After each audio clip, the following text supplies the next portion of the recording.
o AP301. E aí, galera, sejam muito bem-vindos ao podcast do AP301. Meu nome é Carlos Augusto. Eu sou Edu Mota, e de volta no AP, saudade do AP, né, Carlos? Depois de uma temporada fora, demos umas férias para Luana e Luca, né?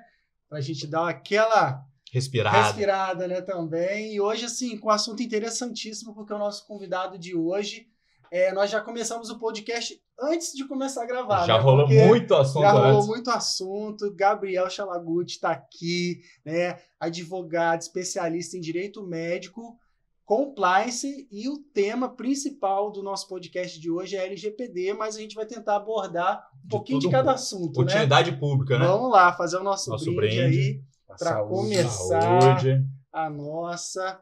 E aí eu vou dar a deixa para você, né? Eu já te apresentei. Você começa a falar um pouquinho de você, das suas origens, e aí já entra no papo.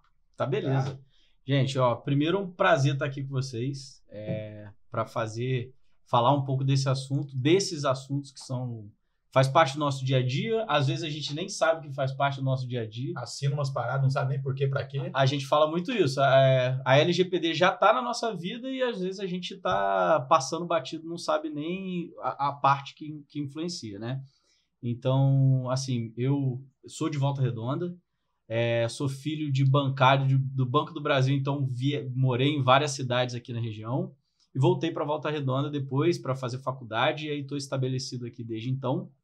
Sou formado em Direito, sou advogado pela Unifoa, e desde que me formei lá em 2010 já, né, passado um pouquinho de tempo, eu venho atuando nessa área da advocacia, com direito médico, fiz pós-graduação em direito médico odontológico, né, da área da saúde.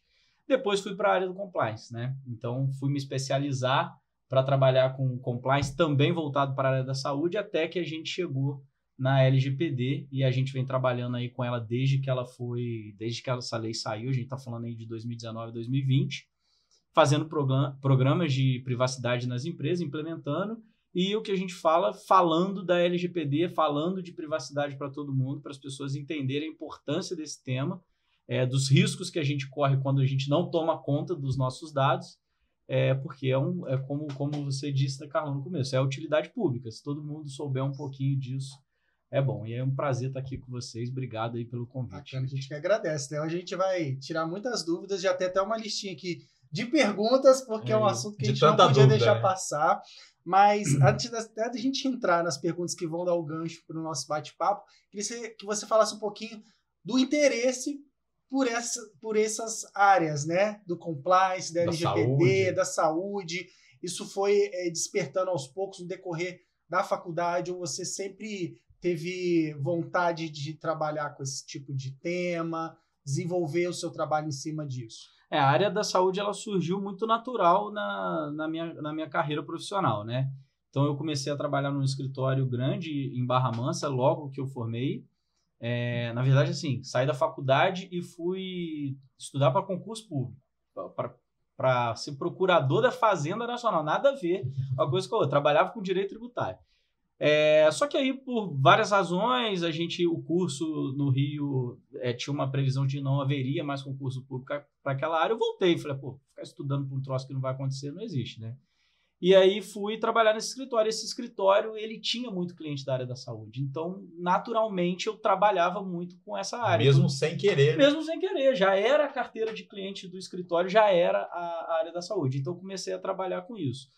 E, naturalmente, no desenvolver desses anos de advocacia, eu percebia uma facilidade em resolver problemas de operação de empresa. Então, tinha a advocacia, eu estava lá como advogado, e aí chegava, por exemplo, um problema operacional de venda. E aí o dono chegava para discutir comigo, Gabriel, o que isso tem implicação jurídica? Eu falei, jurídica nenhuma, mas olha só, se você fizer desse jeito aqui, você vai minimizar esse risco. E eu começava a ajudar as empresas a evitar esses problemas. Então, naturalmente, eu comecei a entender os processos, né, que as empresas tinham, e ia na origem dele. Preciso resolver a origem desse problema. E eu fazia isso de forma natural. Até que eu percebi um dia, estudando, que isso era uma parte do programa de compliance. O compliance, você com nem os sabia controles o que era internos, antes. não tinha nome, né? Uhum. Não tinha nome, a gente chamava de era advocacia prática, preventiva. Mas não tinha, né, uma classificação não tinha uma... assim exatamente. específica. E era o que chamavam de advocacia preventiva, mas a prevenção vinha do jurídico. E eu não era jurídico, era operação. Era, pô, tá roubando peça, tá faltando peça, o estoque tá... Era isso. E aí o compliance entrou nesse momento. Eu, tendo uma aula na pós-graduação sobre compliance, falei, peraí, isso aí é o negócio. Aí eu fui atrás dos cursos de compliance e aí eu fui para fazer um curso específico no Sírio-Libanês, que foi a primeira turma do Sírio-Libanês de compliance na área da saúde. Então ali a gente aprendeu as bases de um programa de compliance direto dentro dos maiores hospitais do Brasil. E é uma ramificação assim tão grande. Então, tudo que se faz... E agora que você falou, tá faltando uma peça, tá faltando sei lá o quê. Então, o que aconteceu com as Americanas foi compliance também. O que aconteceu com as Americanas, na verdade, assim, é falta de... gente falando, pensando aqui, é fraude. Teorias, né? É fraude, né? Fraude contábil. E a contabilidade regular é um dos pilares de um programa de compliance. Então, você não fraudar os seus números, ele faz parte do programa de compliance. Então, ali, provavelmente, ou o compliance não foi ouvido em determinada situação, ou o compliance foi ineficaz. Porque... Para poder achar esse erro aí. Exatamente. Teve auditoria externa, lógico que na Americanas teve auditoria, mas alguma coisa falhou, ou proposital, foi omitida propositalmente, por qualquer razão que seja, porque aquilo ali realmente... E tem um programa de compliance ativo, um programa de compliance com apoio da alta administração da empresa, ele vai pegar aquilo ali. Vai pegar, opa, peraí, cara, tem uma fraude aqui, tem um pequeno problema de 20 bilhões de reais. Pô, dá para pegar. É surreal, é assustador isso. É assustador, eu tava conversando esse final de semana sobre isso. É muito bizarro isso. E assim, até mesmo para a gente deixar mais didático, né? Se a gente pudesse exemplificar, o que seria o compliance para as pessoas entenderem? Então, o compliance, ele é um termo em inglês, né? Mas a gente traduzindo ele para o português, ele é conformidade, ele significa conformidade. Então, resumindo de uma forma simplificada, o compliance ele é responsável por colocar as empresas seguindo as normas internas e externas, né? Norma externa é o que todo mundo tem que seguir, é a legislação. Então, a norma trabalhista, o setor trabalhista tem que seguir todas as normas trabalhistas. Ele não pode ter nenhuma violação aos direitos do trabalhador. Norma tributária, você tem que recolher o seu imposto, você tem que fazer os pagamentos em dia, você tem que emitir suas guias. Então, estar em conformidade com a legislação, né, externa, né, que se aplica àquele negócio. E aí a gente está falando de resolução, quem tem que seguir a Anvisa, enfim, essa questão. E quando o compliance fala de norma interna, é o regramento que a empresa cria para fomentar a cultura dela. Então, a gente está falando... Regras internas. Regras internas. Um dos maiores documentos, base de um programa de compliance, é o Código de Ética e Conduta de uma empresa. Então, a gente sempre fala o seguinte, olha, cada pessoa dentro de uma empresa, a gente está falando de empresas que tem 1.000, 2.000, 3.000 colaboradores, cada pessoa tem uma realidade, cada pessoa vem de uma realidade diferente, cada pessoa sofre questões sociais do dia a dia que são diferentes para cada um. E aí os valores, a moral de cada uma daquelas pessoas, a moral ela é subjetiva, né? Então cada um tem a sua. Só que o comportamento dentro da empresa, ele precisa ter um regramento. Então, se a pessoa acha que ter um comportamento, tratar um colega de trabalho de uma forma ríspida ou piadas ofensivas, piadas racistas, homofóbicas, no dia a dia dele não é uma coisa que seja vedada ou não é proibido, ou então é comum, dentro de uma empresa isso não existe. E quem dita essas regras é a empresa, com o código de ética e conduta dela. Então, olha, você, na sua vida externa, eu espero que você não faça isso. Mas caso você faça aqui dentro, a gente não permite com isso, porque o ambiente de trabalho tem que ser um ambiente... Isso até assédio, tudo. Exatamente, a questão de assédio, comportamento fora dali. Olha, mas eu acho que é normal cantar uma menina que eu acho bonita. Pô, peraí, cara. Você não deveria nem fazer isso lá fora, mas aqui dentro mesmo que você não vai fazer. E acaba que com esse amadurecimento de cultura das empresas, isso é levado para fora. Então, um colaborador que está ali dentro todo dia, ouvindo, né? Com publicidade interna, com o marketing interno da empresa trabalhando, o que é assédio, não pode fazer, o comportamento que, olha, isso aqui pode dar problema. Ele acaba reproduzindo isso no dia a dia dele. E isso melhora a vida de todo mundo, a vida da sociedade. Chega na casa dele comentando, né? Chega na casa dele comentando, muda o comportamento. E, ele para pensar sobre uma coisa que ele falava que era uma questão racista, homofóbica, uma expressão. A gente já está numa evolução social muito bacana. Isso é puxado pelas empresas também. As empresas têm a responsabilidade social dela, que entra até a questão do ESG, né? Um pouco disso. Que é qual é a responsabilidade da empresa na sociedade que ela compõe. Não é só ganhar dinheiro daquele lugar. Você tem que entender o lugar que você está. Aquela sociedade em volta está dando um lucro para a sua empresa. O que você vai devolver para a sociedade? As empresas precisam pensar nisso. Essa responsabilidade social é um pouco disso. Sim, até porque o funcionário é meio que o espelho da empresa, né? Então, exato, assim, é importante ele conhecer o código de ética mesmo da empresa, as boas práticas, enfim, até para ele também conhecer que ele também pode recorrer, né, aos canais de denúncia para poder, né, informar algo que está sendo praticado, que está fora desse contexto aí, mas também que seja exemplo também. Porque por mais que você, eu estou na empresa, você precisa agir de acordo com inconformidade, né? Inconformidade. Para justamente não estender isso para fora. E agora você falou um negócio também que fiquei com essa dúvida. O canal de denúncia é regido pelo compliance também? Então, o canal de denúncia, a minha empresa, por exemplo, a gente tem um software e a gente faz implementação e gestão de canal de denúncia e investigação interna das empresas.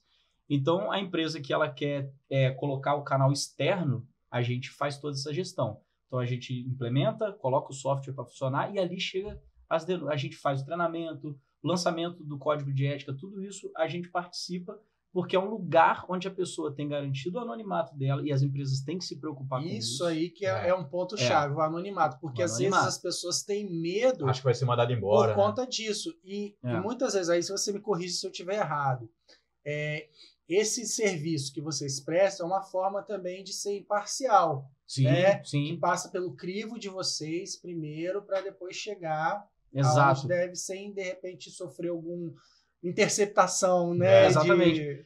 Olha só, Edu, a gente teve uma história que aconteceu com um cliente nosso, que foi o seguinte, a gente implementou o canal para eles.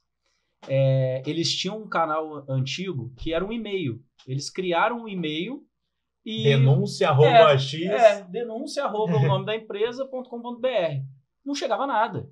E eles tomaram a análise que eles faziam que, olha, a gente fomenta, a gente tá tudo bem, anuncia, cara. A gente anuncia, então tá tudo bem. Ó, a gente fala que pode denunciar, a gente tem o código de ética. Não recebe nada. Não recebe nada, então tá tudo tranquilo. Cara, quando na verdade as pessoas não denunciavam, porque você vai mandar um e-mail, você tem que ter um e-mail. E aí você manda do seu e-mail, todo mundo sabe quem é. E o comitê de ética que analisava as denúncias eram formados por pessoas que eram diretor da empresa, gerente de área. Cara, ninguém vai denunciar. Aí o cara contratou, a gente fez o canal de denúncia deles, fez o lançamento, mudou o código de ética, passamos as publicidades que a gente tem, um calendário de fomento do canal de denúncia, então mensalmente aquela empresa lança publicações, documentos, cartilhas, informando para os colaboradores o que pode ser denunciado. E logo depois que a gente lançou numa sexta-feira. Na terça-feira chegou 4 denúncias de assédio dentro da empresa. Porque ali a pessoa não se identifica, ela conta o que aconteceu, ela junta foto, ela junta mensagem que chegou no telefone. Tem como anexar as coisas. Exato. E aí ela sente insegurança porque, não é o meu chefe que vai ler aquilo ali. E outra, eu não estou me identificando, eu conto a história do jeito que eu quero. Tem política de não retaliação, é garantido que se você denunciar uma suposição, cara, eu acho que tem alguém roubando equipamento ali, você pode achar, porque às vezes o indício leva realmente a efetivar alguma coisa, mas às vezes você acha que é outra pessoa que roubou, mas você... Exato, e aí a boa-fé, a gente sempre leva em consideração a boa-fé. Cara, eu não vou te acusar de estar fazendo denúncia errada. Vou sacanear. Se você achou, aqui, denunciou, vou ferrar esse cara. Não existe isso. A não retaliação é isso, é para dar sempre o quê?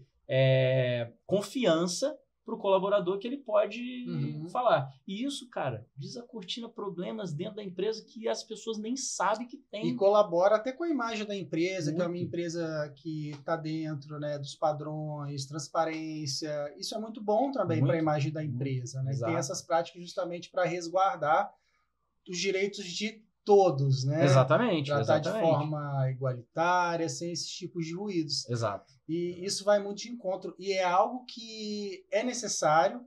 E como que você vê hoje, né, esse cenário dentro do que você atua, do trabalho, está crescendo, está estagnado, as empresas estão implantando isso, ou como é que você enxerga isso hoje? Edu, eu acho que uma métrica boa que a gente pode ter para responder essa sua pergunta, basta a gente ver televisão. As propagandas, elas estão tratando sobre esse assunto. As propagandas tratam de LGPD, de privacidade. A do Itaú, que a gente tinha, que a pessoa estava lá mexendo no carro, chegava aqui, você é o Carlão, CPF, número tal, telefone tal, não sei o que. Já não tem mais. Entendeu? Exatamente. Então, assim, todo esse movimento que está acontecendo nas empresas, essas propagandas, ela mostra que esse assunto ele veio e ele não vai embora. Isso faz parte da evolução da sociedade. E agora que você falou, o Google está com várias propagandas no YouTube. Vários. O que eu falo da LGPD, que as pessoas não sabem que é por conta da LGPD, mas que influencia todo mundo. Pega o telefone e entra no Globo.com. Aparece uma aba desse tamanho embaixo do site agora para você aceitar a política de privacidade e os cookies da empresa. Cookies são pequenos arquivos que aquele site guarda de informação sua que está navegando ali para poder fazer esse registro seu no futuro ali. Isso é dado pessoal, porque ele identifica você. Você gostou do tipo de matéria que você leu e tipo de matéria, um cookie muito comum que todo mundo sabe é o quê? As mulheres agora vão se ver nessa situação. Entrou no site da Shein, botou 45 roupas no carrinho de compra. Não comprou. Quando ela volta, ele tá lá, as 45 peças, falando assim, aqui, compra, me lembra de mim. E sem falar assim, não sei se, pelo menos comigo é assim, recebe e-mail, você não finalizou sua compra, seu pedido está esperando. Ou você abre sua rede social, aparece lá a propaganda, né? Isso até que é uma coisa que eu ia te perguntar, porque a gente está sendo monitorado o tempo todo, a partir do momento que a gente permite, a gente se cadastra. Então isso que a gente não permite, né? Às vezes, então é isso, também. É essa mecânica aí, né? Eu estava num site com a Luana, a gente estava fazendo uma pesquisa e pareceu uma propaganda muito bizarra, muito bizarra. Eu não sei dizer o que era. Aí eu falei, o que você andou pesquisando? Ela falou, pensei a mesma coisa. O que você andou pesquisando? Cara, eu não sei. Era uma loja, mas a gente não entendia o que era o produto. Cara, eu não sei descrever o produto. Cara, que pesquisa foi essa que ou eu ou ela fez? Ou será que você falou e captou sua voz? Pode ser também. Tudo é possível hoje, né? Então, a gente sempre fala isso, né? A gente vai conversar de LGPD aqui, o meu celular já é LGPD outro dia inteiro, mas o de vocês é capaz de aparecer daqui a pouco. E aí fica todo mundo, pode ser que apareça. A gente vai te falar se for, tá? Porque avisa a gente. Eu já vi uma teoria. Vamos faz stories pro pessoal, todo mundo ficar sabendo se aconteceu. Eu escutei um podcast, um cara falando que isso é lenda, que eu não ouvi. Mas é que meu celular, eu vou falar, mas se eu falar, não sei se ele vai ativar, mas se eu falar ok Google, ele tá me escutando para esperar eu falar. Exato. Com certeza. A Google, há pouco tempo atrás, ela teve a notícia de que quando o aparelho, o Google, aquele, tipo a Alexa da Google, né? Ele ouvia as pessoas em falhas de ativação. Então, às vezes, ele entendia, igual a Siri, às vezes, aqui, do nada ativa. Quando ele percebia que você ativou ele errado, ao invés dele descartar aquela informação, ele armazenava.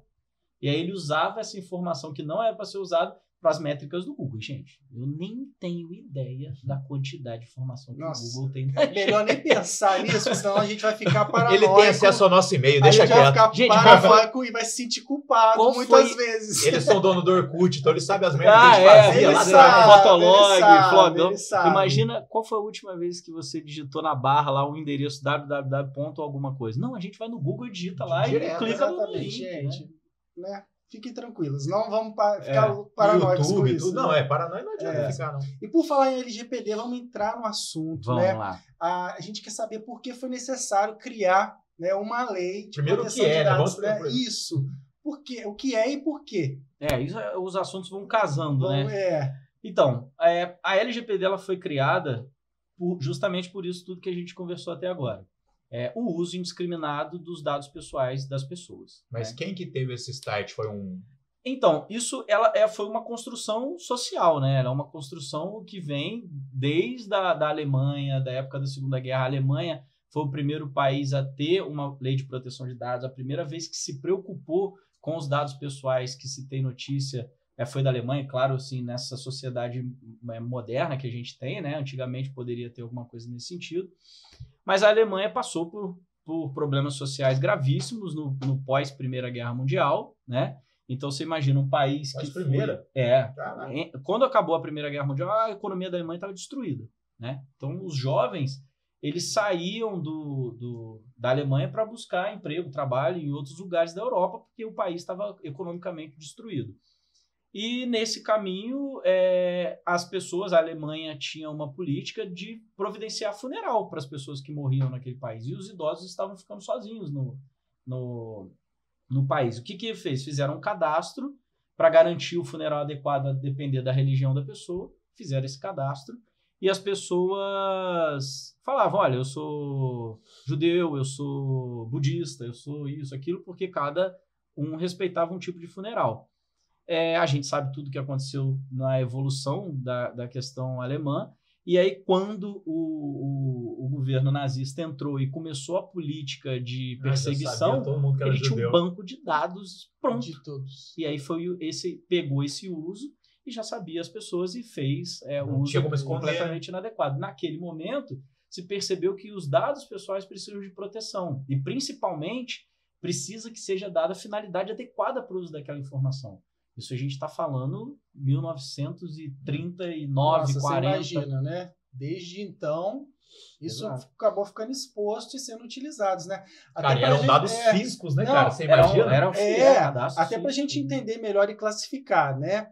O que pode ser considerado como dado pessoal? Religião, Sim. Nome, CPF, telefone, o que pode ser? Então, Edu, só para a gente passar isso, aí aconteceu toda a evolução né, desse normativo. Aí a Europa, a União Europeia, fez a GDPR, que é o Regramento Geral de Proteção de Dados dele. E uma das previsões que tem no GDPR é o seguinte, olha só, quem não tiver uma legislação compatível com a GDPR não vai fazer negócio ou vai ter dificuldade de fazer negócio com os países da Europa. Quem não faz negócio com o país da Europa hoje, que trata dado pessoal? Então, o Brasil correu para promulgar a LGPD, a Lei Geral de Proteção de Dados nossa, que é o tema do nosso podcast hoje. E a Lei Geral de Proteção de Dados é basicamente uma cópia do que foi feito na GDPR. Então, a lei nasce disso. E o que ela protege? Ela protege informação, dados de pessoas físicas, né? Então, dado pessoal. O que é dado pessoal? É qualquer informação que nos identifica ou torna identificável a gente. Então, o nome é uma coisa que identifica a gente de cara, né? Gabriel Chalaguti. Hoje, quem está me conhecendo pela primeira vez aqui, a próxima vez que eu vi Gabriel Chalaguti, na hora que, opa, já sei quem é aquele rapaz lá.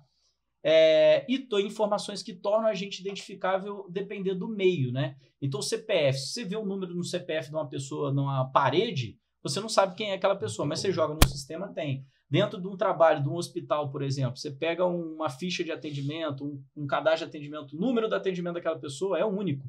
Você bater no sistema, pum, vai chegar no Gabriel? Vai. Então, aquela informação, naquele contexto, é um dado pessoal. Então, a gente precisa proteger. E a lei protege isso. Então, nome, endereço, telefone, CPF, e-mail, dado de cartão de crédito. Qualquer cadastro feito em qualquer lugar, né? Todo mundo que lida com esse tipo de informação precisa se adequar ao LGPD, né? E... O banco, então, tem que ter um fudido, porque tem tudo seu. Tem tudo. Muito. Até, gente, cadastro em site de loja, de compra, você está ali fornecendo seus dados, seu endereço. Exato, a gente fornece, e o que a gente fala é sempre isso. Pensar o quê? Por que você está dando sua informação pessoal, que é tão importante, assim, sem nem perguntar para que vai ser usado? Sim, né? A gente até brinca às vezes, né? Você vai baixar um jogo no celular, tá? Acessar sua câmera, assim, acessar seus contatos. Exatamente. E é um jogo. Isso é um conceito da lei que mudou os aplicativos que a gente nem tem ideia. Antigamente, nem tão antigamente assim, quando a gente instalava um aplicativo no nosso celular, a gente tinha que entrar nas configurações do aplicativo e ir negando que ele não podia fazer, né? E ele já instalava tudo, já estava tudo autorizado. Hoje, não. Hoje ele pede autorização de cada uma. E isso é um conceito na lei que chama Privacy by Default, que é privacidade por padrão. Então, por padrão, todos os aplicativos eles negam tudo. Não pode fazer nada. E ali o usuário, item a item, ele autoriza o que ele quer. Então, Edu, câmera. Posso ver suas fotos da sua galeria ou uma só? Pode ver todas. Aí você escolhe. Posso acessar sua câmera, Carlão? Posso ver o que eu ando vendo bastante é acessar sua localização durante o uso do aplicativo, sempre, nunca. Isso aí. É isso que acaba deixando a gente um pouco desconfortável, até com receio, muitas vezes. Às vezes até de fazer um curso online que é gratuito, porque eles pedem dados para poder você acessar o conteúdo deles, para fazer download. Você pode hoje entrar direto usando sua rede social. Olha que loucura. Liga Google lá. Gente, a gente fica assim, meio que é mais fácil, não vou criar cadastro, não, vou entrar com o meu Facebook, com o meu Google. Aí você vai lá, vai imediato, só põe sua senha. Exato. Olha isso, você está fornecendo sua senha para o aplicativo. Olha que loucura isso. Não, eu fico bobo também, às vezes. É lógico que ele tem um rastreador, mas você visitou tal lugar sexta-feira passada. Você fala, caraca, nem eu lembrava. E aí é isso. São essas coisas que a gente precisa pensar. No dia a dia, a mudança cultural de proteção de dados, ela faz parte do nosso dia a dia. Para a gente pensar o que a gente está fornecendo de informação e também, no nosso trabalho, o que a gente está coletando. Será que a gente precisa coletar tudo isso? A gente passa dado pessoal sem a gente perceber. Sim. Gente, agora vai ser a parte de utilidade pública do podcast. Vamos lá. Atenção aí. Gente, Carlão vai botar aqui, atenção. Vai botar uma exclamação aqui, Carlão. Vou até olhar para a câmera para falar isso aqui. Gente, não coloca seu CPF na chave Pix. A galera, na hora de passar a chave Pix, qual que é a sua chave Pix, Edu? CPF. Nossa, toma. Não faz isso comigo, não. A minha é o celular, então. Poxa, agora você me deixou preocupado. Me esclarece, me acalma, por favor. Imagina. Porque agora eu fiquei nervoso. Não, você passou o CPF. A gente tem várias... Aí só aparece o nome completo. Nome completo, seu CPF. A pessoa... Hoje, o que você precisa para ter uma conta num banco digital? Não é muito mais do que seu nome e seu CPF. Não para pensar nisso. Não para. Então, por que o banco te dá essa opção de colocar o CPF como chave Pix? Pois é. O banco, ele vai te dar essas opções. A gente que tem que fazer. E é isso, Edu. Você não está errado. A gente está brincando aqui, mas você não está errado. É esse pensamento que vem com a LGPD, falando sobre isso, o trabalho que vocês estão fazendo aqui hoje, para a gente falar sobre proteção de dados, é importante por conta disso. Levar as pessoas a refletir né? O que é que está sendo feito com as informações. Você está passando seu CPF, tem restaurante, que na hora de comprar é o CPF do dono do restaurante. Eu não gosto daqueles quando você vai comprar alguma coisa, eles pedem para colocar o CPF, eu não gosto não. Geralmente é o partezinho vermelho ali. Essa parte tem... Farmácia pede direto. Se a gente entrar no tema de farmácia aqui, do cabelo ficar em pé. Gente, é loja, é mercado, CPF cadastrado, que não sei o quê. Aí você ganha lá programa de pontos, você tem que ter o CPF. Gente, eu vou. A gente fica lá, não tem pra onde fugir. Eu adorava a nota fiscal paulista quando eu morava no estado de São Paulo. Isso eu tenho que confessar, mas é o CPF tudo quanto é canto. A nota fiscal paulista ainda tinha a questão de benefício, eu acho que de imposto. Imposto, né? Pagava IPVA, era uma coisa assim. Cara, hoje quando você chega, por exemplo, no mercado... Nem sei se tem ainda. Provavelmente sim. Quando você chega no mercado e ele te pede CPF, é para você participar de um plano de... Ele te conheceu o produto que você gosta. Isso aí. Mas o que a intenção por trás é criar um perfil de consumo para ele entender o que você está consumindo, te direcionar algumas propagandas, mas na verdade é ter cadastro mesmo das pessoas ali para direcionar essas questões.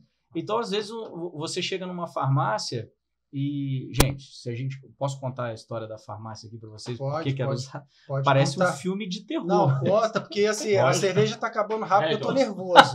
Eu tô bebendo mais do que devia, porque depois dessa agora, só beber para relaxar um pouco, baixar a adrenalina. A farmácia, e assim, existem modelos de negócio que são feitos há muito tempo. E até os donos não param para pensar, as pessoas também ninguém parava para pensar nisso. Mas vamos lá. Você vai comprar hoje um shampoo, um sabonete, uma coisa que custa R$1 na farmácia. Qualquer coisa eles pedem seu CPF.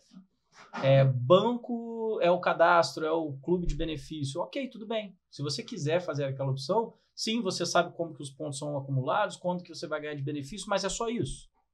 É só isso que eles fazem com os dados. Se for e eles falarem, ok. Quando você pergunta para quê, é essa a resposta que você tem, para você ganhar um desconto. Agora, o que está por trás disso que não é revelado, o que está por trás disso que já foi divulgado na imprensa em alguns lugares que foram investigados, algumas empresas que foram investigadas de farmácia, redes de farmácia por conta disso, é uma coisa que eles não avisam para a gente no balcão. Sim. Então, o que as farmácias faziam? Mensalmente, é passado para a indústria farmacêutica os medicamentos que são vendidos. E ali eles têm o controle, por exemplo, de qual médico indica qual medicação para aquele paciente, para a indústria, né, fomentar a venda, o uso daquele medicamento. Vai direto no médico oferecer, né? No médico oferece aquilo tudo. Até aí, um controle econômico, um uso para essa finalidade. Mas, cara... Para não oferecer o remédio que não vai interessar o médico. O que se descobriu era muito pior. O que se descobriu era que isso era vendido para empresas de crédito, né? Para as empresas de crédito fazerem uma análise se eu posso dar um empréstimo de 20 anos para o Carlão, sendo que o Carlão está tomando remédio para um tratamento que provavelmente ele vai morrer em 5 anos. É como se fosse uma segurança que eles teriam. Então não foi aprovado. Isso. Mas mal sabe a pessoa... Cara, disso você não sabia. Olha isso. E pro seu plano... Meu pai, cara, quando aposentou, desde então, não para de receber ligação de como fala? De prestar dinheiro. Meu pai, quando aposentou, ficou sabendo pela BV Financeira antes do próprio INSS. Isso que eu ia falar agora. A dentista lá, a doutora Isabela, a mãe dela, quando recebeu a ligação de empréstimo, o advogado falou, isso significa que sua aposentadoria sai? Foi concedida, exato, ele sabe. Muito louco. Antes da pessoa. Não, eu tenho até um exemplo recente, não sei se entra nesse caso, mas, por exemplo, lembra de quando eu quebrei o dedinho? Né, na empresa que a gente trabalhou junto? Lembro. Pois bem, né? Fiquei afastado, de fazer CAT e tudo. Ok, beleza, passou. Semana passada. Faz 2 anos. Recebi ligação de alguém se passando por uma empresa falando: a gente identificou aqui que você sofreu um acidente de trabalho, não sei o que e tal, assim, assado, falou assim. Aí a pessoa perguntando: porque a gente presta serviço de consultoria para... É meio que assim, aquela empresa que quer meio que puxar você para tentar tirar algum proveito se você processar a empresa que foi negligente para você sofrer um acidente de trabalho. E não foi meu caso, né? Você teve alguma dificuldade, você ficou com alguma sequela, você foi isso. Me perguntou um monte de coisa. Porque eles tinham detalhes de tudo que aconteceu comigo. Você entende? Você ficou afastado? Fiquei afastado. Provavelmente isso vazou do governo. Olha que loucura. A gente teve o mega vazamento. Foram Como que eles tiveram acesso ao meu CAT, à minha ficha? Meio que pensando pessoas, possíveis clientes, para eles se beneficiarem de processos na empresa. Porque se eu quisesse processar a empresa pelo meu acidente, eles iam se beneficiar com isso. Olha que loucura. Mas esses vazamentos são hackers? O que é? Depende. Merda que o cara fez lá, apertou uma coisa e enviou para a pessoa errada. Olha, eu semana passada tive que entrar em contato com uma empresa daqui da região para avisar eles que eles estavam tendo um incidente de dados que eles não sabiam. E eu não sei por que eles estavam me copiando no e-mail institucional deles, eles tratando assuntos de pagamento de funcionário, de pagamento de benefício para alguém. Eu falei, gente, por que vocês estão me marcando? Eu não trabalho aí, eu não tenho nada a ver com isso está chegando para mim. E o meu e-mail não é um e-mail comum, tem o nome da minha empresa, não é Gmail, é o nome da minha empresa. Vou botar eles em cópia para mostrar que está sendo... Que está errado isso, eu preciso vir trabalhar aqui com a gente. Está sendo monitorado. Aí ele ficou com dó da gente, velho. Eu falei, olha só, vocês precisam resolver isso aí. Cara, teve um amigo meu, só um exemplo também, ele ficou muito puto na época, ele tirou a carteira de motorista, ficou todo feliz, postou. Nome, CPF, RG, tá tudo ali. E a gente, cara, tira, apaga, você fala, por quê? Porque tá seu nome, tá seu... Mas por quê? Ele ficou puto. Ele apagou, mais puto. E a gente do grupo apaga. Ele ficou muito puto com a gente, mas apagou. Você vê, isso. Essa questão de cultura. É mudar esse... Mas teve uma menina que eu dou Twitter que essa mereceu. Essa eu dei risada. Ela postou foto, chegou meu cartão de crédito. Aí depois, gente, pra que tanto vocês estão pedindo do outro lado? Tá aqui a foto. Mas bizarro. Por que eu não fui tão ágil? Não, gente, uma vez eu postei... É uma inocência. Não sei se é burrice. Eu ia participar de um evento que tinha uma credencial com QR Code. E eu, sem noção, postei. E estava exposto o QR Code. Até que uma pessoa falou, olha, apaga, porque podem... Vão usar o seu QR Code na hora. E eu não tinha me ligado nisso. Um negócio que eu achei foda quando eu fui numa feira, mas depois eu fui refletir. Era uma feira, você fazia o crachá ali na hora, e tem não é nem QR Code, na época era até um código de barra. Aí chegava pro expositor, o expositor falava, posso pegar seus dados? Não, ele bipava. Ali ele pegava seu e-mail, até onde eu sei. Pelo menos ele pediu. Não, mas até onde eu sei. E eu concordei, ok. Mas na hora você tá ali ganhando brinde pra caramba. Te dou uma revista, até hoje eu recebo e-mail dos caras oferecendo brinde. Mas será que só tinha Eu fiquei depois pensando, será que só tinha meu e-mail cadastrado mesmo? O cadastro que você fez pra feira provavelmente tinha. Eu achei prático, eu falei, pô, maneiro, cara. Não precisa ficar assim, pega meu cartão de visita. Ou anota. Eu achei na hora. Todas as vezes, Carlão, que a gente vai fazer um processo de adequação numa empresa, a gente faz essas perguntas. Sabe? É proporcional a quantidade de informação que você está pegando para o serviço que você vai entregar? Se não for proporcional, você está contrário à lei. Um hospital precisa perguntar tudo. É um tratamento de saúde. Legal, estou de acordo com a empresa, é a quantidade de dados que precisa. Exatamente. Então, assim, é proporcional. O tratamento de dados, ele é proporcional ao que você vai entregar. Uma farmácia precisa saber do seu tipo sanguíneo? Depende, né? Ela tem que justificar o porquê. Se ela não tem, se você só está ali para comprar um sabonete, não precisa. Pô, agora você falou um negócio interessante, a galera que põe no carro o tipo sanguíneo, assim, ali já está entregando um negocinho. Ele entrega mais uma informação. Quando o cara é piloto de rally, beleza, a gente entende tudo bem. Mas assim, é desnecessário. Então, a gente já expõe tanto a nossa vida na rede social, expor mais esses dados, sem contar o vazamento que você perguntou. É por vazamento?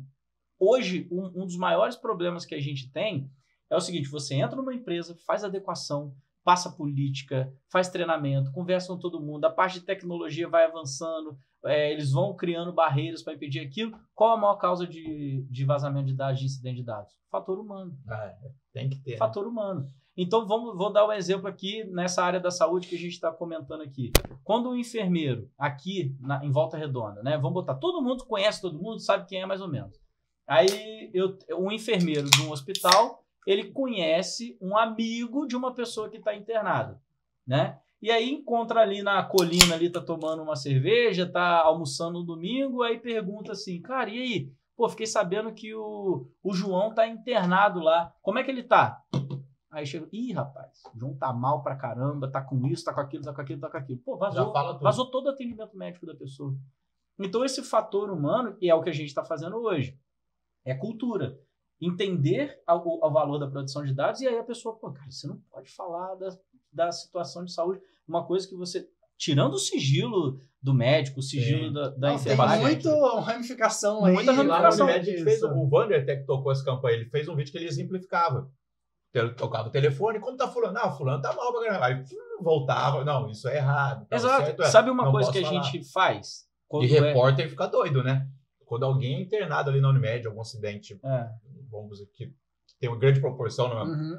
Todo mundo quer, os repórteres ficam ligando, como tá, como não tá. O repórter, ele tem a questão do notícia, trabalho dele, ele pode assim, dar, mas quem passou o dado para ele? Sim, mas às vezes ele já chega com os dados, e às vezes eles querem saber só o estado. Sim. Entendeu? Não amputou perna, não amputou. Informação sigilosa, só a família pode. Complexo. Então, a família pode autorizar passar, não é isso? Pode, ela pode autorizar, porque o dado pessoal é do paciente, né? É sempre do titular. Então, uma coisa que precisa ficar muito clara aqui, o direito é do titular. Né? O dado pessoal, quando ele está no hospital, por exemplo, ou numa contabilidade, ou num colégio, dado de criança, então. O colégio é um lugar especial para isso, porque ele trata dado de criança que é vulnerável, que não sabe nem o que é produção de dados, não tem nem ideia do que está fazendo. Primeiro CPF ali na vida, coitado. E aí o colégio também tem dado de saúde, porque precisa saber de uma condição de alergia, qualquer condição que a criança tem ali, ele precisa saber. Então ele tem dado de saúde. Onde mora, telefone do pai, se tem alergia a alguma coisa, para na hora de dar comida, para não ter contato com algum remédio e tal. receita de remédio que precisa tomar na hora do colégio, enfim. O colégio tem todas essas informações. Então, o colégio, além de dado pessoal de criança, ainda tem dado pessoal sensível de criança. Então, resumindo, né? Todo mundo tem que se adequar. Todo mundo, toda empresa que faz tratamento. Todo negócio. Todo negócio. Pessoas. Só pessoa física que trata dado com fins financeiros, econômicos, né? Então, se você é uma pessoa física que vende, que tem cadastro de pessoas para vender um produto artesanal que você faz, você também precisa ter algumas obrigações. É claro que não é a mesma coisa de uma empresa gigante, né? E precisa fazer algum tipo de consultoria ou, assim, toda a literatura, algum... Edu, o que é preciso pode fazer por conta própria, né? Conhecer a lei, ir atrás do texto da lei, mas como que entende? A lei não é uma coisa tão simples assim. Então, é interessante sempre ter um profissional ali para orientar. Tem umas nuances, cheio de coisa. E a LGPD, eu sempre falo o seguinte, eu sou advogado, mas, por exemplo, a gente tem engenheiro que trabalha comigo lá no escritório, né, para fazer essa parte de adequação às empresas, porque a LGPD ela é multidisciplinar, ela não é só uma questão jurídica. Não basta você criar uma política no site, adequar os contratos do seu cliente e falar, tá tudo certo agora com a LGPD. E a parte de tecnologia? Entendeu? E a parte de tecnologia, você vai ignorar tudo isso? Então, a gente tem riscos de governança, a gente tem riscos jurídicos, a gente tem riscos de tecnologia. Tudo isso que envolve a LGPD. Todos os riscos humanos envolvidos em todas essas partes. Exatamente. E eu, por exemplo, a gente adora quando chega numa empresa para fazer a adequação à LGPD e ela tem um advogado já. Falo, cara, ainda bem que você tem um advogado. Porque ele vai me ajudar toda na parte jurídica com vocês e eu vou cuidar de todo o resto aqui, porque a parte jurídica da LGPD ela é 20%, 30% da LGPD. Eu não sei disso. Eu vou falando, não sei se é o problema do brasileiro, mas a LGPD tecnicamente traz muita regra. Eu não sei se o brasileiro fala, ai meu Deus, eu não aguento tanta regra, tanta coisa. Tem gente que está esperando ser notificado para se adequar à LGPD até hoje. Tem cliente que a gente tá deixando. Que a gente fala, cara, olha só, LGPD, você precisa na sua empresa, tal, é importante. Ele fala, não, mas eu não recebi nenhuma notificação ainda. Eu sempre falo assim, olha só, é uma lei. Você não precisa ser notificado de lei. Você pode ser multado por estar sem cinto de segurança aí. Foi imposição, assim, você tem um prazo, aí vai correr. Já acabou. E já teve. Né? Edu, a LGPD de 2018, ela, como é considerada uma lei de alto impacto, que é o quê? Como as pessoas e as empresas iam precisar fazer muita coisa para se adequar, ela teve 2 anos de período de adequação das empresas. Foi dado a gente fez 2 anos. Como a gente fez um pré-podcast aqui, eu não lembro. Você citou que a Dilma foi... A Dilma... Eu não sei se foi antes de gravar ou se foi agora, por isso que eu fiquei na dúvida. Não, a Dilma, então, o que a gente estava... Na época era presidente do Brasil. Exato, que a gente estava falando... Ela sofreu de... ela sofreu uma violação à privacidade dela. Você vê que não é todo mundo assim, bicho. Isso tem a ver com a questão de espionagem, né? Que é aquele caso do Snowden, que ele revelou que os Estados Unidos estavam violando o sigilo, a privacidade das pessoas, espionando as pessoas. E você acha, não, ele só pega dados de quem aqui é ralé, não. Presidente do Brasil. A primeira lei da Europa foi em 95. E aí, gente, 95, internet... CD-ROM. Era o quê? Que barulhinho para conectar. Hoje, o uso de dados é massivo. A internet é dado pessoal. A gente bota a nossa cara aqui, para pegar um filtro e ficar bonito e manda foto para um aplicativo que vai ter esse dado biométrico no nosso corredor. Eu adoro, como chama aquela teoria da conspiração, não sei se é verdade, mas eu lembro de ler sobre o Pokémon GO. Que você tirava foto, você falava onde você estava, com quem você estava, que ponto você estava. Cara, é que pode ser uma teoria da conspiração, mas todos que o cara mostrou é verdade. Todos os pontos de batalha eram perto de prédios do governo. Olha aí. Então você tirava foto, sua câmera estava aberta o tempo todo. É bem louco. E assim, eu até ia entrar nesse assunto, mas como o Carlão puxou, né? A gente falou de questão de mandar foto e tudo. Eu vou emendar com uma pergunta. Tá? Sim, vamos lá. Hoje a gente tem a tal inteligência artificial. Tá? Até um tempo atrás foi uma febre, inclusive eu também fiz isso, aplicativo para criar ilustração, imagem sua com 20 fotos que você mandava, eles criavam os avatares, os desenhos lá. Então ali você já está mandando suas imagens, lógico, você aceita, permite acesso e tal. Mas hoje também tem uma questão de uma inteligência artificial que gera conteúdo. E eu fiz um teste, né? Eu coloquei assim, fale-me sobre mim. Aí eu botei meu nome. Aí vem lá, eu não sou uma inteligência, não tenho permissão. É o chat GPT. E realmente falou que eu não tenho acesso a informações de pessoas e tal, que isso aqui não pode.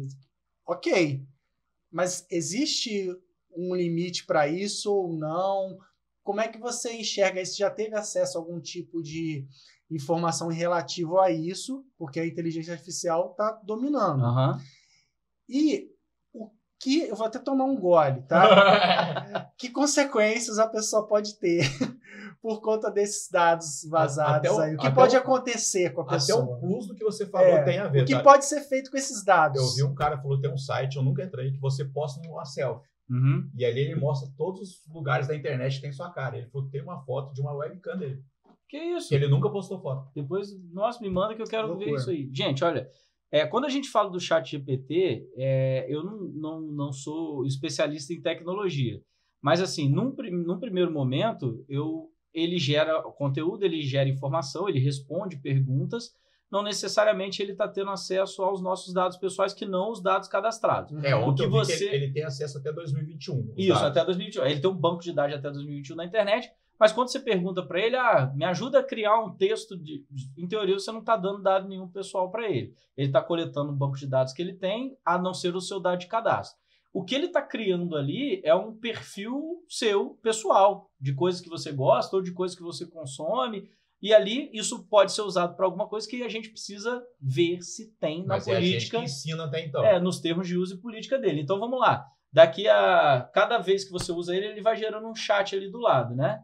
Daqui a 300 chats abertos, 400 chats abertos, ele vai ter uma noção boa do que você faz, do que você pesquisa. Tá sondando, assim como o Google tem nosso aí há muito tempo. Com certeza. E a questão da imagem, Edu, desses aplicativos que você fornece a sua imagem, a gente teve há pouco tempo atrás um que ficou muito falado, eu não lembro o nome dele direito, eu fiz até um vídeo dele no Instagram, que bombou o vídeo, que eu li os termos de política. É aquele que você criava arte? É aquele que você mandava a selfie e ele fazia 20 imagens. Você tinha que pagar. Era Lobo. Era com L, eu acho, se eu não me engano. Porque eu apaguei aqui.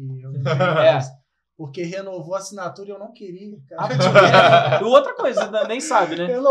Sério, gente, eu sou uma política Coitado. Tô aqui arrasado. Cara, a política de privacidade e os termos de uso, eles eram contraditórios. Então, imagina, você está fornecendo uma imagem sua, um dado biométrico seu que nunca vai mudar. O seu rosto, hoje, quando você vai se cadastrar no governo federal, no GovBR lá, você bota o seu rosto para cadastrar. Exatamente. Entendeu? No banco, para conferir que é o Marcel, você está dando o seu rosto. Então, essa informação está indo para um site que a gente não sabe onde ele está. Eu acho que ele era russo. A gente chinês. Não faz ideia do que vai ser feito. Os prazos de armazenamento dele ali eram contraditórios. Ele falava que apagava logo depois, mas logo depois falava que podia armazenar por prazo indeterminado. Numa letrinha pequenininha ali. Falei, não, até a letra era do mesmo tamanho, mas e aí? O que é verdade? Você fala pra mim. Eu li pra fazer essa curiosidade que eu trabalho com isso. Não, e esse é pago, mas tinha a versão gratuita. Exato. Que ali você tá mandando você já pega os dados. Exato. Gente, assim, uma pergunta. Mas que os desenhos ficam top, fica. Fica bonito fica, né? Mas é isso, a gente precisa se preocupar porque a gente não sabe o uso que vai ser dado para aquela informação. Então, o celular hoje desbloqueia com o nosso rosto. A Apple já avisou que essa informação não é armazenada em nenhum lugar, a não ser no telefone, o reconhecimento facial. Mas eu duvido que se a Apple mandar uma mensagem amanhã, falando assim, a partir de amanhã, para você ter o desbloqueio de face, eu vou guardar os seus dados na minha nuvem e vou usar para fomento de um cadastro de dados biométricos. 90% dos usuários da Apple falam, o quê? Pode usar minha imagem que você quiser, porque eu quero meu celular desbloqueando pelo meu rosto. Então, a gente pensar sobre isso. Eu não sei. Essa imposição, Carlão, desculpa, só para te cortar, mas essa imposição, ela não pode vir do consumidor. O consumidor é uma parte frágil e vulnerável dessa relação. Sim. Essa imposição ela tem que vir por lei, por isso que veio a LGPD. Para falar assim, já que 90% dos usuários abririam a mão da privacidade para ter o celular continuando a desbloquear, não, peraí, a lei não permite que isso seja feito. Porque a gente sabe para que vocês vão usar, né? Então é isso, a gente precisa dessa imposição um pouco de lei também. Caramba, eu vi muita coisa sobre o TikTok também, o que ele entrega para cada país, não sei se é verdade, eu vi no podcast também, que na China ele não entrega ninguém dançando, nem nada futilidade. Ele entrega pessoas importantes que sabem fazer conta rápida, que sabem fazer o quê? No Brasil, o que ele passa para todo mundo? É dancinha. Então, não sei, mas é uma ideia da China deixar todo mundo imbecil e lá entregar o que é interessante. As pessoas que se dão bem fazendo conta, pessoas que se dão bem estudando, pessoas que Isso é um pouquinho de usar os dados das pessoas também, né? Se isso realmente acontecer, eu não sei se isso realmente acontece, mas isso é manipulação de dados. Mas dificilmente, gente, vocês vão baixar um aplicativo desse, você vai ler na íntegra a política de privacidade. Só o Gabriel que lê, só. Eu leio, eu também, eu confesso que eu não leio de todos, não, mas alguns a gente lê porque é o assunto do momento também, a gente trata um pouco disso. E com esses dados, as pessoas podem fazer desde transações bancárias, criar... O que mais? O que pode ser feito? Então, o uso da informação é ilimitado, mas o mais perigoso é um uso que virou até filme. Um documentário na Netflix chama Privacidade Hackeada. Acho que quem não viu ainda, veja, porque aqui a capinha, aqui, ó. Aqui assim, ó. Aqui, ó, onde tá minha mão. Aqui, tá? Não, e aqui tá a sinopse. Aqui. Por causa da LGPD, eu não posso mais colocar capa nos vídeos. Gente, esse documentário mostra assim, um pouquinho do poder de uso dos dados pessoais, né? Ele fala sobre o que aconteceu. Foram 2 momentos que o uso dos dados pessoais foram feitos através da rede social do Facebook de forma indevida, que foram 2 momentos importantes para o mundo, políticos do mundo, que foi a saída da Inglaterra da União Europeia e também as eleições dos Estados Unidos do Trump. Né? Então, mostrou o seguinte, provavelmente algumas pessoas vão lembrar. Há um tempo atrás, era uma febre você responder no Facebook quem você é no personagem do Harry Potter. Quem você é no Friends, quem você é na série tal. O BuzzFeed era cheio dessas coisas. Exatamente, mas o que foi usado foi o do Facebook, né? Tanto que o Mark Zuckerberg. O Zuckerberg, ele respondeu ao Congresso americano essas questões. Então, isso foi um teste criado por essa empresa que chama Cambridge Analytica. Ela era uma empresa que fazia análises de perfil psicológicos e ela criava um teste, acho que é psicológico, alguma coisa assim, que é um teste muito famoso. E ela mascarava nessas perguntas e criando perfil. Virava um teste bobinho, mas ela criava perfil de comportamento, de cultura, de crença, de moral das pessoas e tal. Querendo ou não, fala numa situação que você faria, na outra situação que você faria. Era meio Exato, assim, né? Era isso. E aí o que aconteceu? Ela usou isso para a campanha política do Trump. Então, vamos lá, você é um cara que é conservador. E aí aí ele mandava uma propaganda para você, o seguinte, você é conservador, aqui, o Trump é a favor de liberação da arma para você proteger sua família. E aí, se o eleitor fala, nossa senhora, é isso que eu quero. E aí direcionava para um outro propagandas específicas de bases do programa de governo dele para aquilo ali alimentar. Quem era contra a arma, ele escondia essa parte, mandava outra. Passava outra. Caraca. E aí ele jogava também, né, notícias falsas, por exemplo, aquela questão que a Hillary tinha uma pizzaria que mandava crianças, não sei o quê. Era usada para isso. Então, assim, isso mostra... crianças no subsolo, né? Subsolo de uma pizzaria, enfim. Os caras invadiram a pizzaria para bater nos outros. Então, quando a gente fala, a gente ri, mas o assunto é muito sério. É bizarro. Isso um dos exemplos que pode ser feito com os seus dados pessoais. Então, desde abrir uma conta falsa no seu nome, um cadastro, um consórcio num banco. Eu tenho um cliente que ele já tem 3 consórcios falsos no nome dele porque vazou uma identidade dele. Olha isso. Um amigo meu me mandou um vídeo. Até isso no universo individual, onde a pessoa ali tem um prejuízo financeiro por conta disso, até a eleição de um presidente da maior, até então, a maior economia do mundo, né? Um amigo meu me mandou um vídeo ontem do Trump, um cara entrevistando eleitores do Trump, mas que são hoje em dia. E eles falam, não, o Trump ainda é o presidente. Mas e o Biden? Não, é falso. E assim, a estrela presidencial que ele é falsa. Então, isso a gente viu o que ia acontecer agora. Mas olha só, por exemplo, num processo seletivo, se vaza seus dados pessoais e a empresa tem acesso a um cadastro de onde você trabalhou, de faltas que você teve, problemas de saúde anterior que você teve, até mesmo se você processou um empregador anterior, isso pode ser um fator que, olha, você está fora do processo seletivo que a gente não quer. O candidato é excelente, mas... Exatamente. Então imagina, olha como isso afeta no nosso dia a dia, entendeu? Com certeza. Isso afeta muito o nosso dia a dia. E tem como a gente dar uma luz no fim do túnel, se proteger. O Edu tá preocupadíssimo. Como que a gente consegue se proteger ou minimizar isso? Primeiro é pensando antes de passar qualquer informação sua, né? Antes de passar o seu endereço, pensa. Antes de passar seu nome completo, CPF, telefone, pense. Pense principalmente para que aquela pessoa está te pedindo e se aquela pessoa realmente precisa daquela informação para te vender um produto, para te fornecer, para te prestar um serviço, enfim. Você precisa saber daquilo. Porque hoje, eu preciso do que para comprar uma cerveja dessa aqui na loja? Eu preciso do dinheiro para pagar. Agora, se ela me pede meu CPF, eu preciso pensar, para que você quer meu CPF? E ela vai te falar. E ali é bom depois fazer uma pesquisa se realmente aquilo é verdade, para você criar esse senso crítico. Falando, não vou passar meu CPF para comprar um sabonete. Eles pedem CPF na nota, né? CPF na nota? Por quê? Se no Rio de Janeiro você não tem nenhum benefício com isso, né? A gente está falando da nota fiscal paulista. Então, assim, a gente precisa pensar. Então, é pensar nisso. Outra coisa, se você não comprou nada na Fast Shop, não abre um e-mail de nota fiscal da Fast Shop.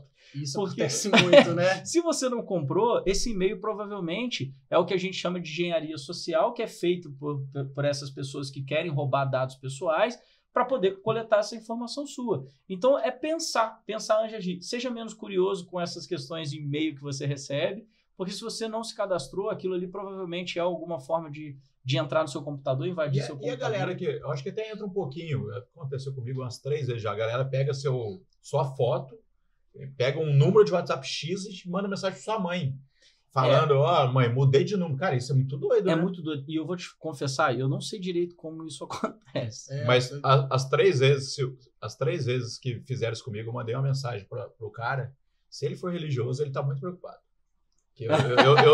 O Bad Carlos vai fundo nesse momento. Aí minha mãe fala que na hora que ela me avisa, eu já mando uma mensagem pro cara, se ele for religioso, ele tá ferrado. E o cara me bloqueia, lógico. Minha mãe falou que na mesma hora apaga todas as mensagens que ele mandou pra ela. Pra não... Mas eu falo minha mãe, vai no perfil, bloquear, todo aquele negócio. Eu não sei como isso funciona, eu não sei como é que eles conseguem isso, mas é muito doido. Mas isso assim, é uma forma de golpe. Mas quais são as mais comuns, assim, que você pode meio que alertar as pessoas? Então, a mais comum hoje em dia é essa questão de engenharia social. Porque quando você passa o seu dado numa loja de verdade, sem perguntar o porquê, não é um golpe. Normalmente é usado por uma finalidade diversa. Mas o golpe, ele vem muito dessa parte de engenharia social. Engenharia social, a gente diz que eles criam formas de despertar em você o interesse pelo aquele produto e aquela informação. Quando você se cadastra, na verdade, aquilo não era nada do que eles estavam falando, e eles acabam tendo acesso aos seus dados, ou então conseguem invadir o seu computador. Então, a forma mais comum de cair no golpe hoje é isso. É o quê? O que a gente chama de phishing no e-mail. Que é aquele e-mail falso, você clicou, aí uma dica para as pessoas. Vê as fotos daquela festa. Isso é, né? Isso é velho, isso é das antigas. Você recebeu um e-mail que você está desconfiado que antes de clicar no link, para o mouse em cima daquele link e olha na barrinha de baixo do seu computador ali, que vai aparecer o endereço que aquele link vai abrir. E ali, às vezes, está um endereço nada a ver. Cadeadinho, não tem o cadeadinho. E aí só que os caras são bons. É Magazine Luiza. Para passar desapercebido. Para passar desapercebido. São bons. Então precisa de atenção. No meio de um monte de armadilha. Sim. Né? E de pessoas que estão agindo com má fé e a gente, né? Sim, tanto que os golpes hoje eles são diversos e milionários. A gente tem reportagem semana sim, semana também, de alguma quadrilha em algum lugar que foi... Isso. Lembra aquele cara do Neymar? Falou que, mas isso foi hacker, né? Que ele entrou na conta do Neymar e pegou uma grana. Até no seu Instagram você traz muito isso. Você falou sobre o caso Palmeiras, né? Exato. Tem até, mudando de LGPD... tem um conteúdo muito interessante que você botou, o BBB e Compliance. Sim, né? exato. Como é que você trata isso, assim, Edu, essa temática? Quando a LGPD apareceu para a gente formular como a gente ia trabalhar com a LGPD nas empresas, uma das coisas que assim, foi prioridade para a gente era conseguir criar um programa de LGPD, um programa de privacidade que utilizasse as bases de um programa de compliance como forma de sustentação. Então, a empresa chama Ninestone. Ninestone ele vem de 9, né? E os 9 pilares de um programa de compliance. É por isso que a empresa chama Ninestone. E a gente trouxe as bases de um programa de compliance para dentro do programa de privacidade. Então, ali a gente trabalha sempre fazendo essa conexão entre essas áreas. Quando a gente fala do Big Brother, por exemplo, o Big Brother ali está tratando de uma questão social, de uma questão de cultura, de uma questão de valores que a empresa tem, né? No caso, a Rede Globo, de valores que ela fomenta e que no programa de talvez um dos que mais tem audiência ali, os valores que ela vende, que ela tem para dentro da empresa dela e vende também para o telespectador, estava sendo frontalmente violado por uma ação de um participante daquele programa. Então, ela precisou se posicionar. Assim como teve logo depois uma outra questão também religiosa, de intolerância religiosa, ela também precisou se posicionar. Eu lembrei disso aí agora. Então, o interessante desses programas é que ele mostra realidades nossas, do nosso dia a dia. Então, se você está numa empresa e ali dentro aconteceu um episódio desse de intolerância religiosa, de homofobia, de abuso contra mulheres, de assédio contra mulheres, está todo mundo percebendo e a empresa não se manifesta, a mensagem que ela está passando para a sociedade e para os próprios colaboradores é essa, sabe? De que, olha, aqui eu nem vou falar nada. Para o Brasil, isso é quiçá para o mundo também, que isso é transmitido. Exato. Aí. E um dano reputacional, às vezes, ele é enorme para uma empresa que tem ação na Bolsa. Ela tem uma questão de violação de dados pessoais, por exemplo, cara, a ação da empresa cai e ela perde lá 15 bilhões, 10 bilhões, em um dia, 40 milhões de reais em valor de mercado porque teve um vazamento de dados. Ou então ela teve um caso de assédio grave, igual a gente teve o caso lá da Caixa Econômica Federal, a gente tem diversos outros casos, ficou muito famoso em Hollywood aquelas denúncias gigantes, enormes de diretores que abusavam, né? Tem que na Netflix, assediavam. Um documentário sobre isso. Exatamente, que assediavam as atrizes. Cara, isso, imagina, uma empresa que sofre disso. E aí todo mundo fica sabendo que teve a denúncia, a Globo passou por isso com a Cicarelli, teve a denúncia, aquilo foi investigado, a Globo tomou a atitude, o compliance da Globo tomou a atitude naquele caso. Mas e se não tivesse... Né? Da Calabresa. E se não tivesse... teve o caso Zé Maier também, né?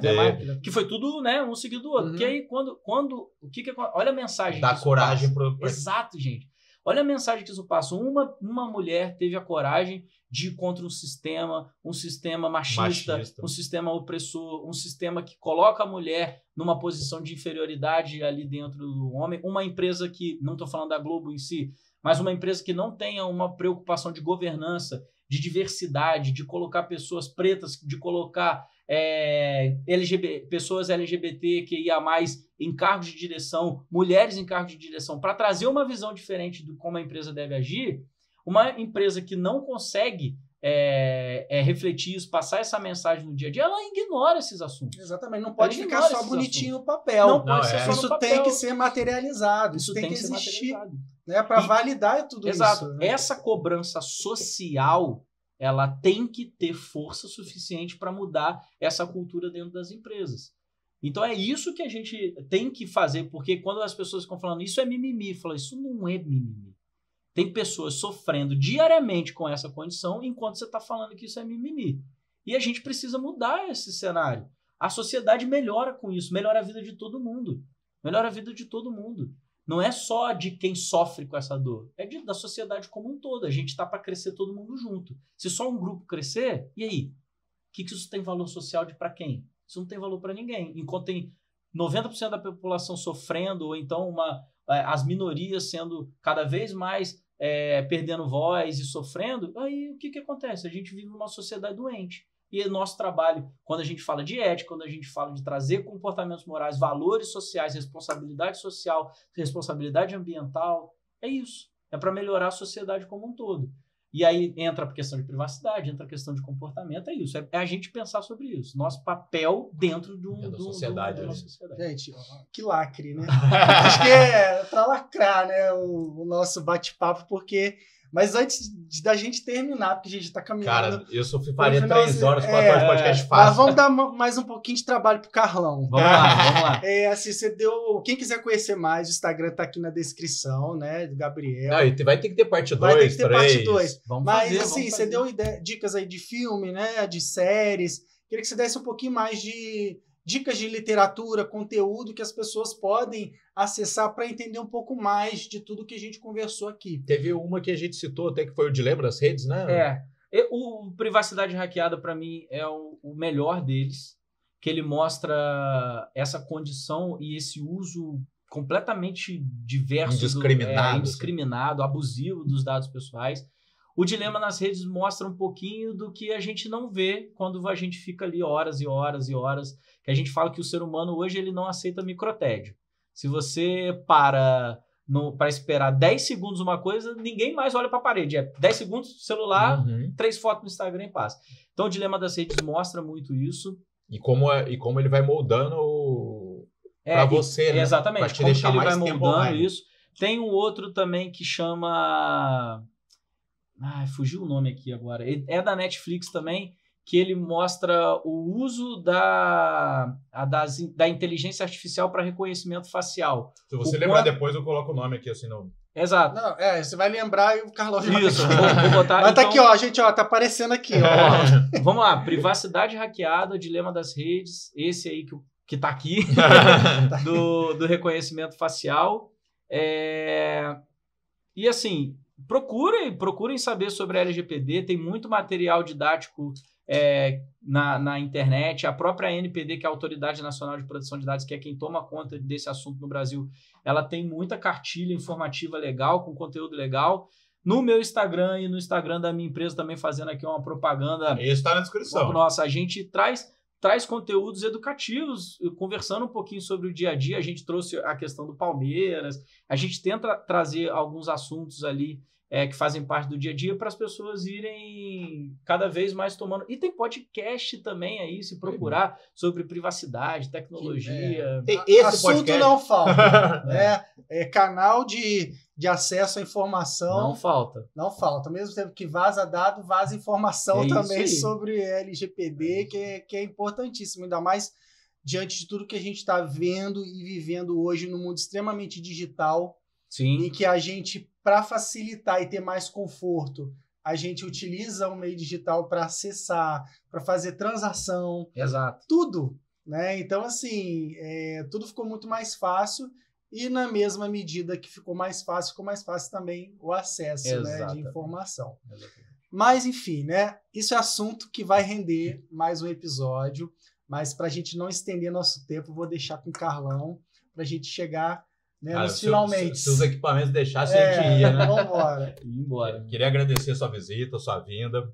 E a gente queria que você indicasse alguém para estar aqui nesse momento com a gente, ou a gente visitar, ou visitar a gente. Gente, olha, obrigado por ter convidado. O assunto realmente a gente não vê a hora passar, né? Quando a gente vê, já está falando aqui, passa muito rápido. Se quiserem voltar, estou à disposição. É só convidar que a gente marque e a gente vem. E como indicação, eu vou fazer uma indicação caseira, né? Eu não tenho como... O nepotismo aí. Exato. Eu não tenho como não indicá-la. Além de ser minha irmã, é uma pessoa que eu admiro muito pelo o trabalho que ela vem desenvolvendo, pelo cuidado e o carinho e a visão nova que ela dá para uma parte tão importante para a vida da mulher, que é a maternidade. Como fazer isso acontecer de uma forma humana. Eu até me emociono de falar do trabalho dela, que a gente... Tem a parte do Pode Ser Bonito Nascer no SUS, vocês digitarem essa hashtag, ela criou junto com outros parceiros dela de como humanizar o parto, como tratar esse assunto de uma forma humana, respeitando a mulher, respeitando aquele momento. Então a minha irmã, a Débora Chalaguti, indico ela para vocês para trazer esse papo, trazer esse assunto aqui também, acabar com os mitos, as lendas sobre o parto natural, sobre a gestação, também tratar a gestação mesmo, né? De uma forma real, também não de flores, mas mostrar realmente essa parte tão importante da vida da mulher, da vida das pessoas, né? Esse momento tão legal. Eu acho que vocês vão ter, assim, outro 3 volumes de podcast com ela, também que é maravilhoso. Utilidade pública também. Pois é. Lembra aí, ó, a Chalaguti está mais que convidada. Depois você passa pra gente o nome completo, CPF, telefone, poder cadastrar no nosso sistema do podcast, tá? Pode deixar. Deixa ali, sem autorização dela. Vou vai pro nosso banco de dados, tá? Pode deixar. Gabriel, foi um prazer receber você. Que bate-papo bacana. De utilidade pública, a gente gosta. O Edu vai deletar tudo do celular dele. Nossa, agora eu vou ter que repensar a minha vida digital. Isso. Todo mundo, eu espero que todo mundo faça isso. E isso vai ser, com certeza, um exercício que a gente vai levar para a vida, tá? Parabéns pelo seu trabalho, desejo, assim, muito sucesso. Que você consiga realmente continuar transformando a vida das pessoas, ajudando muitas pessoas. Eu tenho certeza que o seu trabalho Sua é isso. Sua empresa aí quer trabalhar LGPD, aqui, ó. Certeza. Descrição aqui da empresa Gabriel tá aqui na E que você possa aí continuar colaborando, você fala bem, se expressa bem, é uma enciclopédia aí de LGPD, compliance, direito. A gente não entrou direito médico aí, verdade. nas áreas. A gente vai explorar bastante isso, tá? Pra gente finalizar, suas considerações finais. Cara, gente, eu só tenho que agradecer vocês mesmo pela oportunidade de estar aqui e deixar a mensagem, né, do nosso tema do nosso podcast para as pessoas tomarem cuidado, pensarem na hora de passar suas informações pessoais, busquem informação do que pode ser feito, tomem cuidado, vamos tratar a privacidade com a seriedade que ela tem que ter, e é isso. E vamos tentar mudar, transformar esse lugarzinho que a gente vive cada vez num lugar melhor para todo mundo. Exatamente. Acho que a gente pensando em todo só mundo. fechamento, só lacração. Esse cara chega aqui e vai pra lacrar. Então, depois dessa, a gente se despede e até a parte 2, né? O CPF do Edu tá aqui para chave Pix. Aqui, ó, não faz isso chave não. É chave Pix, vai que ganha graninha. Não tem nada para vocês pegarem lá, tá? Foi tudo embora. Valeu, gente. Tchau, Obrigado. gente. Valeu, galera. Valeu.